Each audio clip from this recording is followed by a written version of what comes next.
C has asked you to volunteer as a wildlife interpreter.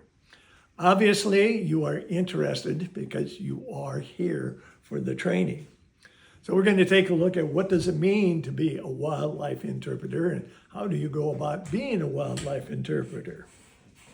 But I would bet that there's some of you out there that aren't sure you know enough to be a wildlife interpreter. Well, since you're going through training, trust me, you know more than 97% of the people you'll be dealing with.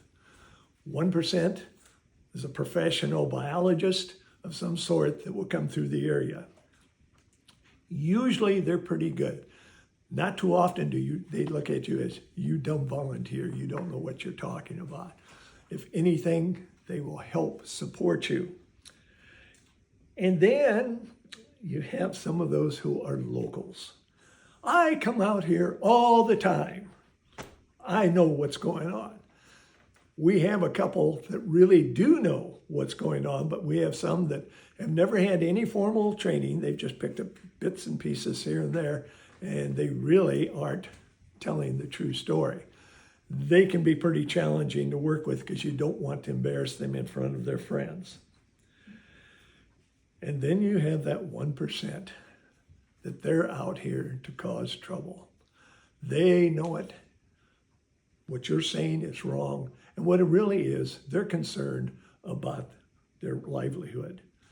Basically, sometimes we do get fishermen that come out and aren't real happy with us talking about some of these great animals that are out there. But the other 97% of the people you're going to have a lot of fun with. So let's take a look at some of these things. What are some of those questions to prove that you do know what you're talking about and that you can work with these people? The first question that comes to mind is, where's the bathroom? Has nothing to do with those animals out there. But you'll have somebody come up and they need to know where the bathroom is. So if you're new to the area, you need to scout it out in advance so that you know what facilities, what type of facilities are in the area so that you're ready for those type of questions. Another question is, what restaurants do you recommend? You don't recommend any. It's fine to tell them about the restaurants that are around, but once you start recommending, if they have a bad experience, that will color their experience with you out on the bluffs.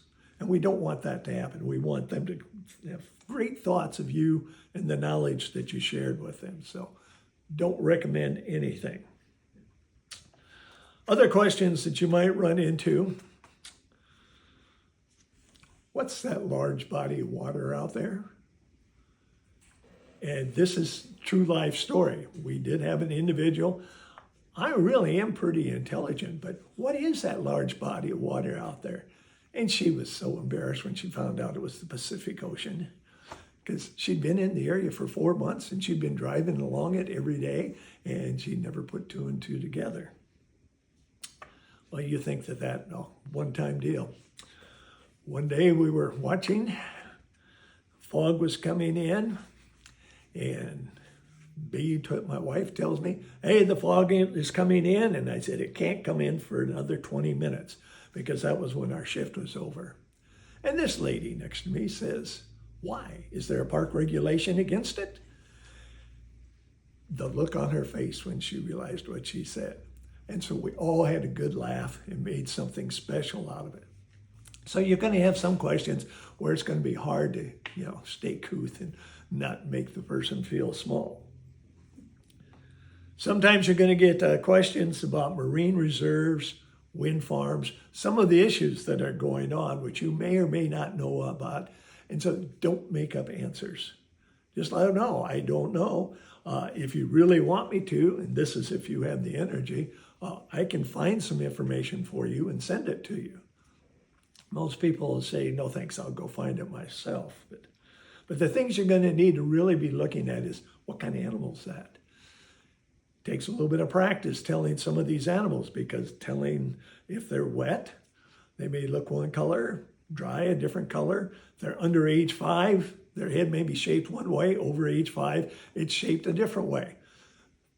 So you're going to need to practice that. And you can do that on the job with the rest of your team, because one of the things we don't want to do is send you out there all by yourself or with people who don't know any more than you do. We always want to have somebody that is experienced that can help teach you that as the day goes on.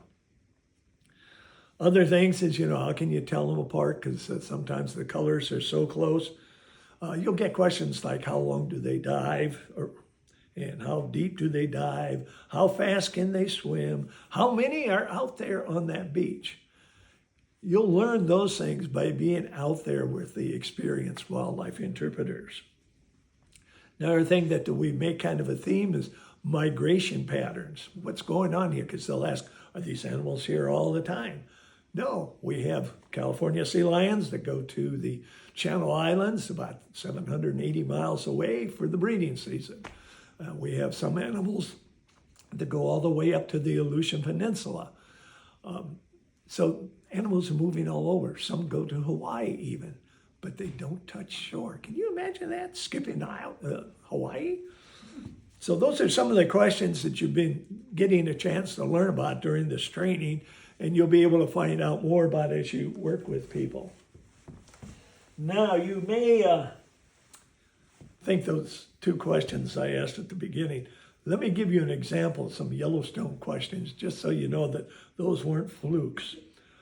At what height, altitude, do deer turn into elk? How do they turn on and turn off the geysers? Do they turn them off for the winter? Where do they put the animals at night? And I could keep going. I have this neat t-shirt I got there. Those are true questions. And like the one about altitude with a deer and elk, that's supposed to be about the top asked question overall. So one of the things you're going to find that if you're going to do this, you have to continue self-education. It can be going to seminars like what SEA puts on. There's a State of the Coast that has lessons. Whale Watch, which is another great volunteer group, has informational seminars. The University of Oregon. And then there's also self-reading. One of the things you have to be real careful about is make sure what you're reading is current. Because in the 30 years I've done the Whale Watch program, it's almost totally flip-flopped what is true and not. For example, they used to teach whales did not ever eat on this 5-month migration. Now we know differently. If there's food, they'll have a snack. And some of them know when and where to show up to find the food. So be current. Also pay attention to who is it that's writing this material. Do they really have a right to be saying anything? And even then, some of the most knowledgeable people will publish a book on gray whales called Pod of Whales. Gray whales don't exist in pods. And I know of other mistakes like that. They just had to not be thinking at that particular moment. Okay, one of the things to be aware is, I've been doing this since I was 18. I'm still learning. I'm still having to reevaluate how I do things. So it's a lifelong thing. And what's really neat, if you're worried about dementia, this helps you fight such brain diseases. So do that. And one thing you could do, you could actually develop your own area of expertise, knowing about why were these animals hunted, what were they used for, the endangered species that are out there, what's the story behind them. Like we have elephant seals here. At one time, there were fewer than 80 elephant seals. So you could know more about that and help us out. Some of the laws, the Marine Mammal Protection Act, the Endangered Species Act, you could be our expert on some of those things. And then plants in the area. Now, some of you have come up to me, people in the past, aren't you really just a docent? We are a special type of docent. We are wildlife interpreters. For example, a docent is in a nice controlled situation. They have their story to tell. They have their facts they have to get out. And it's usually the same presentation, group after group after group. The only time they get some chance to explore a bit is questions. Now, wildlife interpreter, you're in an uncontrolled situation. You could be talking about that cute little harbor seal that was just born down there, and in comes a group of killer whales. And this has happened. You can have all kinds of surprises. You can have the group just really interested in all of these pinnipeds, we call them, seals and sea lions. And a gray whale comes in and everybody turns to watch the whale. Whales are special to people. We actually had one wildlife interpreter, I will admit, she stomped her foot on the deck, said, "Get back over here. You're supposed to be here to watch seals and sea lions." Nobody paid any attention. And afterwards, she said, "That wasn't very professional of me," but she didn't like whales. Okay. Got all those. All right, so looking at what you're doing with the people.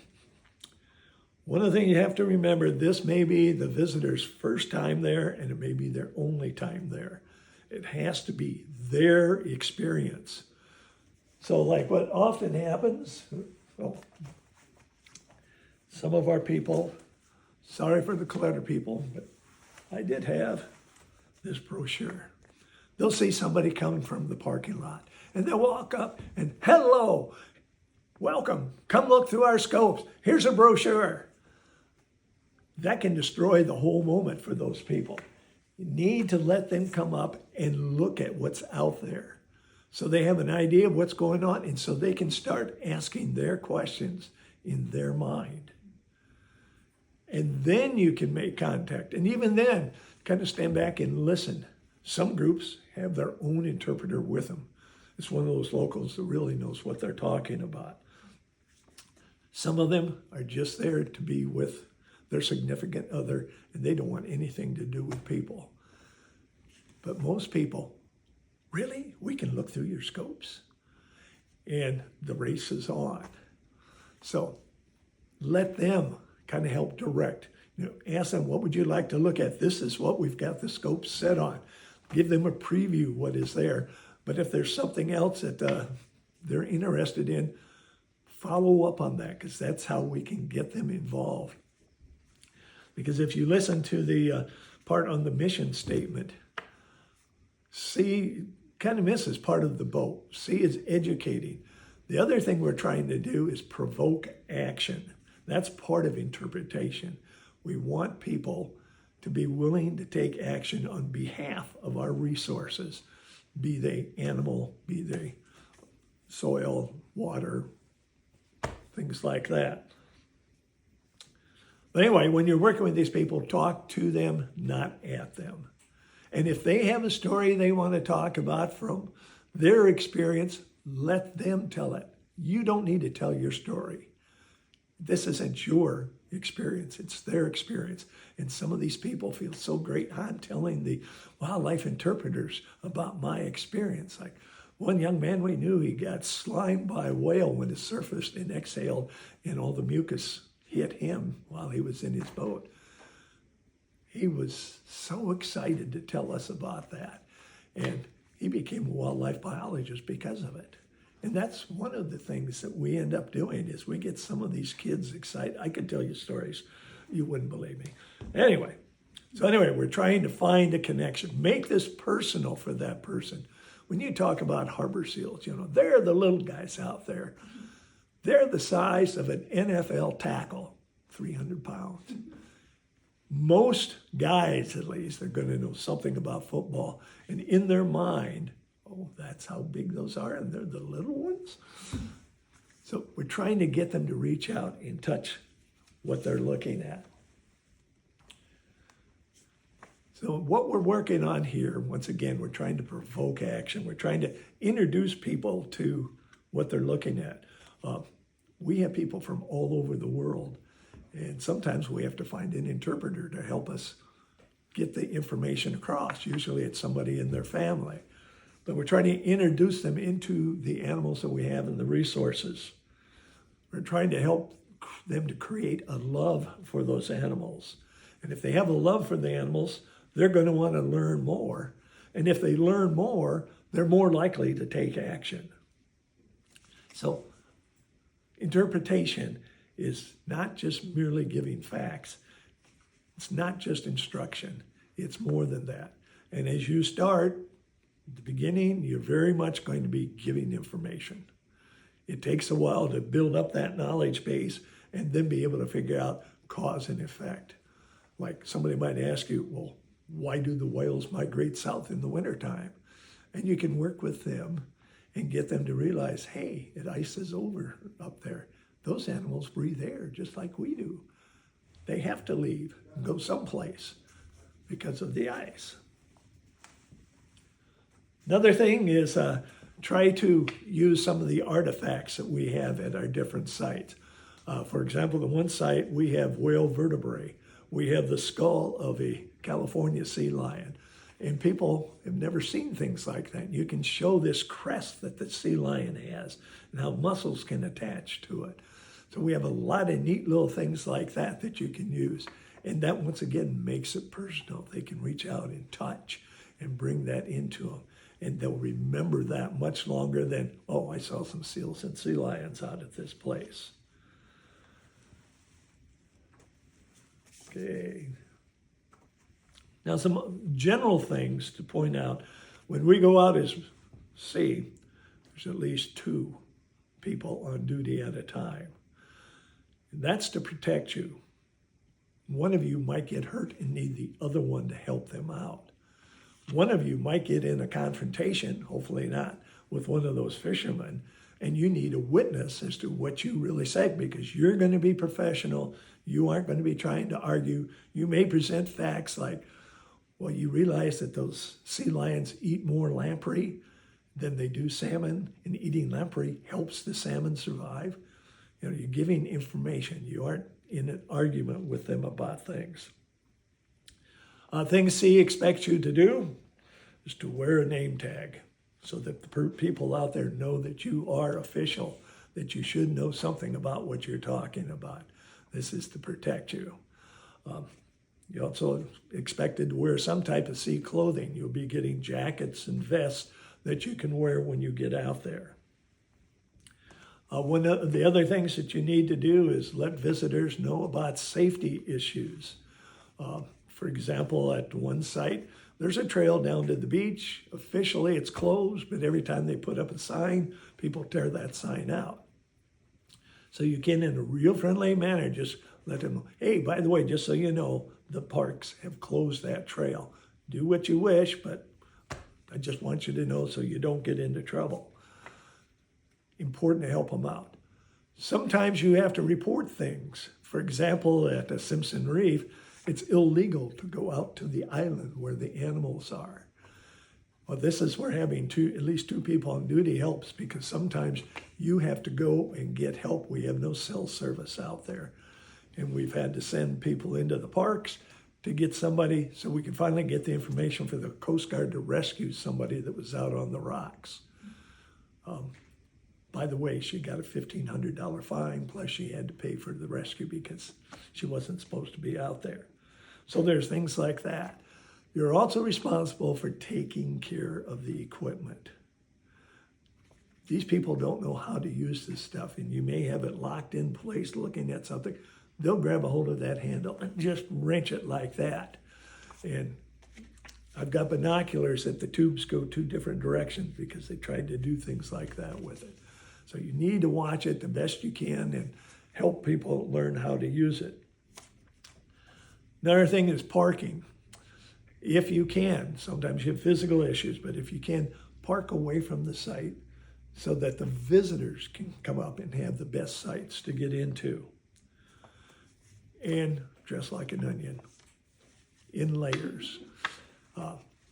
Simpson Reef, you can go through the little town of Charleston. It's sunny, it's beautiful, and we'll have people come out in shorts and flip-flops, and it's at least 20 degrees colder. It's foggy and cold and wet. You need to be able to have layers that you can take off or add back on depending upon the situation. So those are some of the things that I can tell you about trying to be an interpreter out there.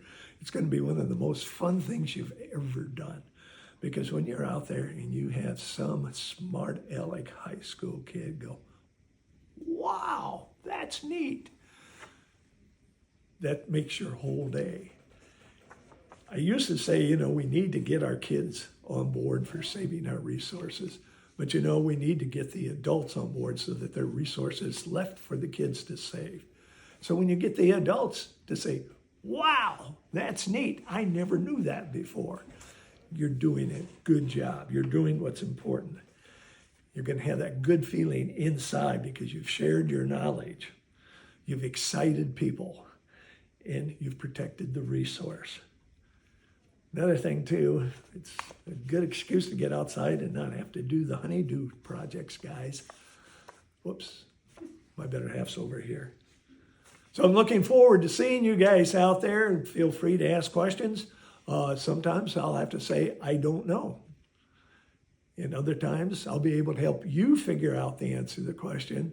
And sometimes both of us will need to look at it, but we're going to have a lot of fun with it. Looking forward.